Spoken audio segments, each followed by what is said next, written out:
back to The Real Scoop. I'm Jane Nielsen, your host and realtor at Pinnacle Residential Properties. I am here to give you the latest scoop on Wellesley real estate.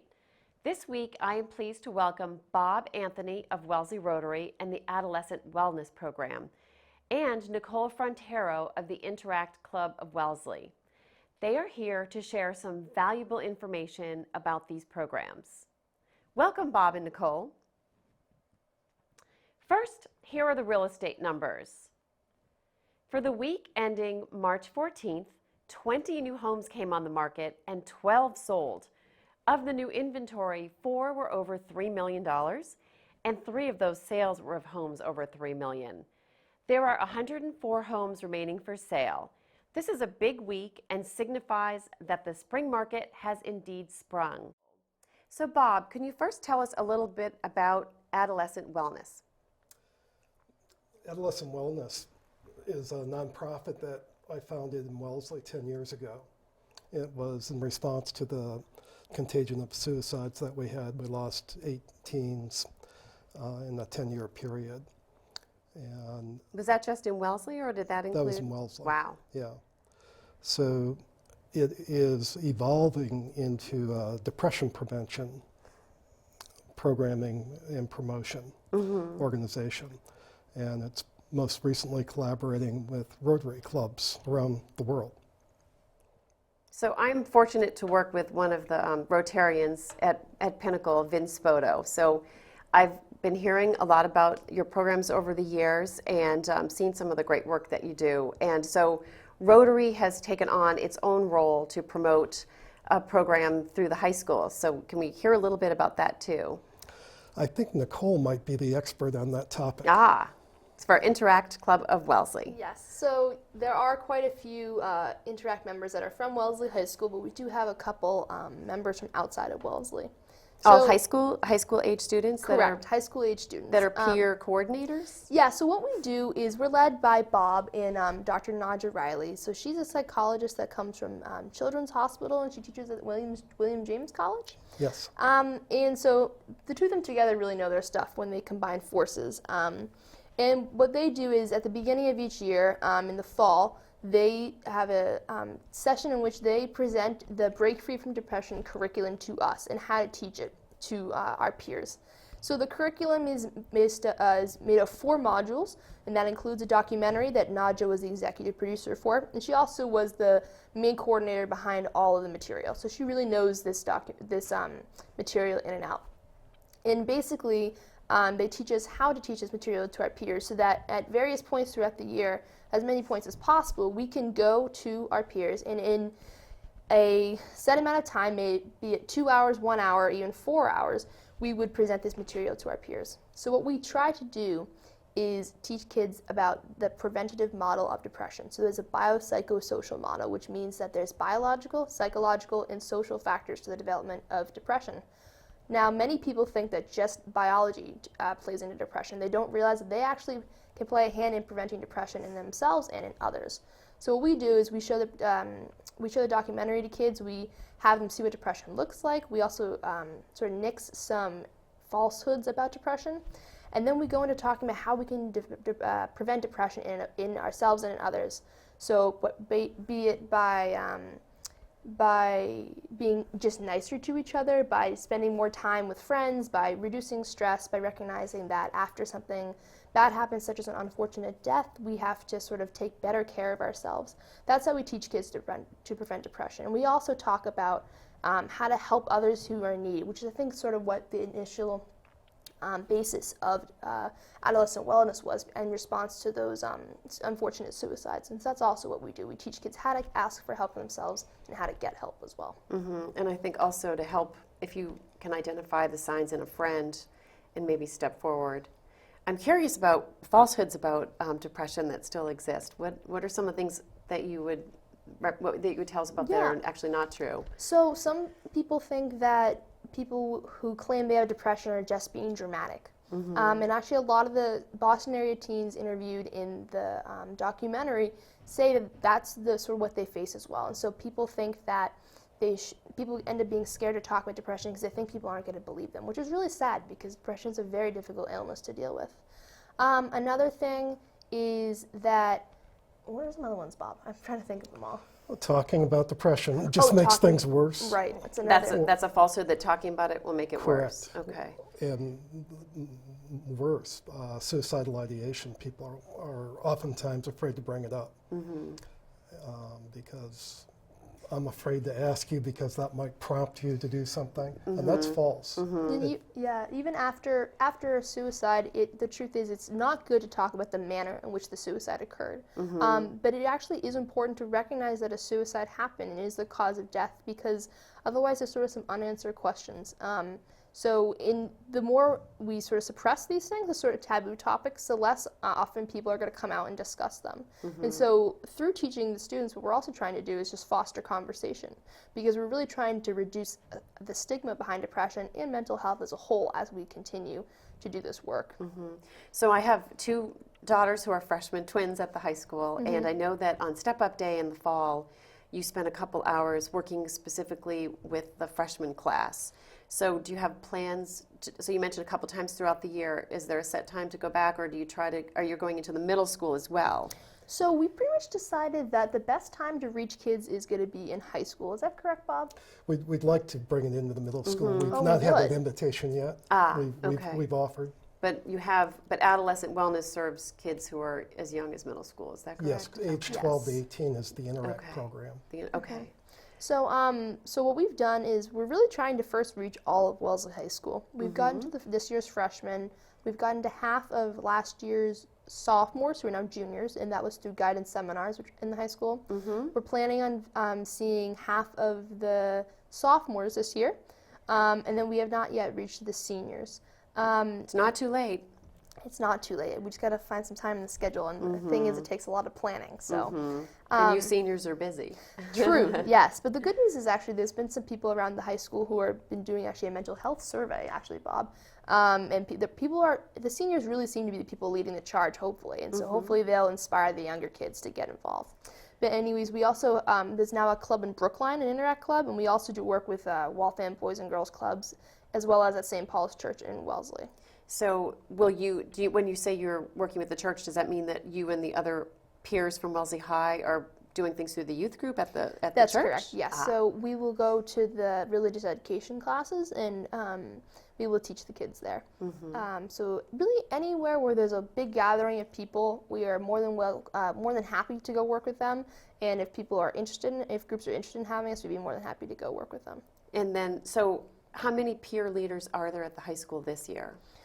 Over 25. Wow, Yes. that's wonderful. Some are very active, like Nicole, and others are less active. But when we needed a large group, we needed at least 13 on Step Up Day, because they did the entire freshman grade in a day, and we wanted to do it in small group conversations. Which is great. So I know that you and the other leader of the group is Nathan Chu, is that correct? There's a couple leaders, yeah. So Nathan, Teddy Sevilla, Matthew Keep, and some other people I'm forgetting, I think. So are they all graduating, or are you looking for Yes. new recruits? We are looking for new recruits, so your daughters would actually be lovely fits, but in addition to them, with no pressure, obviously. Yes, we are looking for new recruits because a lot of us will be graduating off. We only became an Interact Club officially about 2 years ago, right? That's exactly So that was right. that was sort of going into our junior year. So a lot of us juniors joined the Interact Club then. We've had a little bit of trouble recruiting new members to come up. And it's almost seemed like we don't necessarily need them now because we have a lot of people, a lot of seniors. But the truth is, next year we do hope we get some more involvement. So we'll be at the Pancake Festival recruiting kids. An excellent Rotary event. Yes. So we always have a table set up there, and while people are on their way to getting pancakes, we ask if we have any if we have any students that want to sign up, as well as adult psychologists who want to lend their expertise to what we do as well. Oh, so if someone wanted to become a peer leader, what kind of training do they get, and then what kind of commitment is it? It sounds like it's flexible based on what they're interested in putting in. It's really quite flexible, I would say. We have meetings once a month, and even so, we try and make it so that at a time when everyone can be there, but the truth is it doesn't always happen. I think the most pivotal thing is if someone wants to get involved, they need to get the training, which is going to be sometime in September. And even if they did miss that, they could always be taught by someone else who really knows what they're doing, like Bob could teach it, one of the senior leaders. But at the crux of it, you have to get the training and understand how to teach it and just familiarize yourself with the content. You'll get one of the Break Free from Depression books. It has a CD, you put it in, and then you look through the slides yourself, just familiarizing yourself with the content. And then from there, you're pretty much, you probably should do a couple practices with some of the more seasoned veterans. But the truth is, once you've got the material down, it's not hard for people to grasp the concept. And they'd be more than welcome to join us as we try and reach more and more students. Oh, great. Yeah. So this past weekend, we were all at this great event that was at Wellesley College that was a fundraiser. It was the Chicago City Limits Improv Group, which was a lot of fun, and we had the extra joy of getting to see Nicole improvise on stage, do a little dancing. So, but it was a fundraiser to support the Interactive Club of Wellesley, correct? That was a primary beneficiary. That Yep. funds all of the Rotary operations. So, for example, on Arbor Day, Rotary delivers a sapling to every fourth grader in Wellesley to bring home or plant somewhere. And they provide books and tutoring at the elementary schools. Fisk is one name I know. And the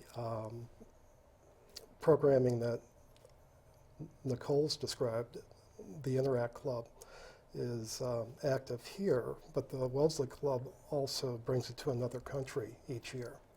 So this year it was delivered into Puerto Rico, and some of the Interact teens talked with the teens over there. Then how did you do that? Did you Did you get to go, or did you have to do it by Skype? We're working on going, don't worry. That's terrific. That's still in the works. However, for the time being, we are content with doing telecommunication. So we all gathered in the Wellesley High School library and did a Skype call, was it? Or Google Hangouts? Awesome. I think I actually had some technical difficulties. Yes, I wasn't there, did, that's what I yeah. heard. Okay. It was more of a networking problem within the high school that we hadn't planned for. Ah, Yes. it wasn't that Puerto Rico couldn't keep up. It was Correct. Yeah, they were ready. Oh, good. Yeah, but at least they did see each other, and they did share a little bit of their experience. So you were training peer leaders in Puerto Rico? Was that what? So I actually wasn't able Well, to you make weren't that there. meeting. That's right. Yeah, Bob, that's I mean, Bob. it was speak more to it. confidence building.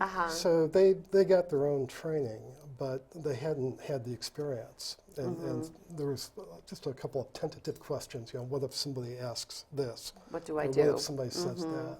And the important thing that the local Interact teens know, they were just verifying over there. They're not supposed to be therapists. They're supposed to Right, be teens right. who have comfort with the Right. conversation. And they know can how to make a empathize. referral to an adult Yeah. if that's Right. appropriate. And Right. that goes back to what you were saying about, how do you become one of these peer leaders? The truth is, we don't get a certificate or a doctorate in any of this, but we are led by Nadja, who really knows what she's talking about. So whenever we're facilitating, for the most part, Nadja's there, especially when we were doing the Brookline sort of like send off for their group, Nadja was there, as well as other psychologists, in case anyone ever needed to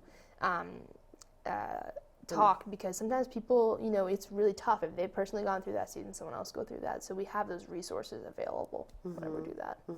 That's great. And I think in Wellesley, Rotary is very well known for sponsoring the pancake breakfast in concert with the Little League, which is, as I said, a terrific event. I think I've been taking my kids since the year we moved to Wellesley. And but you do a lot of good works that I'm glad you mentioned a couple of them, because I think you could. We're working on it, but you need more PR. Yes, For we the do. things We're you all do. volunteers. And even some more members at Rotary too. So Yes, we would love more members. good. That's good to know, because as I mentioned, Vince Boda, who owns Pinnacle with Elaine Bannigan, is a member, and Susan Bevilacqua, one of our realtors, is a member. And but I didn't realize how much international service Rotary provided. But can you speak briefly about the student program, the International Student Exchange? Sure. So every club, including Interact clubs, are required actually to do a local project and at least one international project annually. So a couple of years ago, it was an ambulance to Peru, which didn't involve much of our time or the kids' times, but Just money and coordinating. just money. Yeah. Transportation. So what occurred this time is, for Puerto Rico, is that 3 schools there literally replicated what was achieved here. And now that we're all comfortable with the formula, we're talking with schools in India Wow. for We this are? for this coming Rotary year. Awesome. Yeah. That is great. Because I'm sure in every culture has their taboos, and certainly within our country we have a variety of cultures contributing to the environment. But I would imagine that India is a big country, and there's probably a lot of different attitudes about suicide and depression prevention there too. So that is very exciting. So finally, we have another event coming up, which you're celebrating Adolescent Wellness's 10th year. Yes. Or we're calling your year Raising Mood, and that is going to have a keynote speech by Nadja Riley, and it's next Tuesday, the 22nd, at the Wellesley College Club. And Nicole, you were telling me that some of your Interact peer leaders will be making some music. Yes. So Nathan Chu is a past president of Interact. He will be with his group, the Music Mavericks. They are a string ensemble, and they will be providing some music for us at the Winter Blues. And they're quite fine musicians, so I'm sure that'll be enjoyable. And then the next thing that caught my eye was that there'll be wine served at this event. So I thought I'd better clarify that this is not just for high school kids. That's true. We want entire families to come. And is that a fundraiser or more of an opportunity to learn about the program? It's both. The event is free. Okay. We encourage donations, obviously, but the real purpose is to share information. So there are call to action booths in 3 categories. Nicole will be staffing one of them. There's a call to action, things you can do at home immediately, things you can do at school immediately, things you can do in the community. So all 3 of those staff will be giving out 7 ideas that can be done. Terrific. So to Interact home. So Exactly. Good. Well, thank you so much for joining us. I've learned a lot about the programs at the school. I'm so excited that you're going on to Amherst next year. Thank you. Congratulations, and I think this was a good opportunity for recruiting. So we'll have to spread the word that we need to fill your footsteps. Hoping. And thank you, Bob, and for telling us a little bit about Interact and also Adolescent Wellness. So My it was a pleasure. pleasure Thank to you, have Jane. Thank you for having here. us. Appreciate it. So if you would like more information about either of these organizations or the event, please feel free to email me at janenielsen@pinnaclehouses.com. And if you are interested in getting a sense of the value of your home, or you're planning on buying or selling your home in the next 12 months, now is the time to schedule a complimentary market analysis. So you can give me a call or visit my website at janenielsen.com. And if you have an organization or event that you would like to discuss on The Real Scoop, give me a call. My number is 781-223-7338. We'd love to feature our local organizations and spotlight residents who are involved in interesting activities. Thanks again for visiting us at The Real Scoop.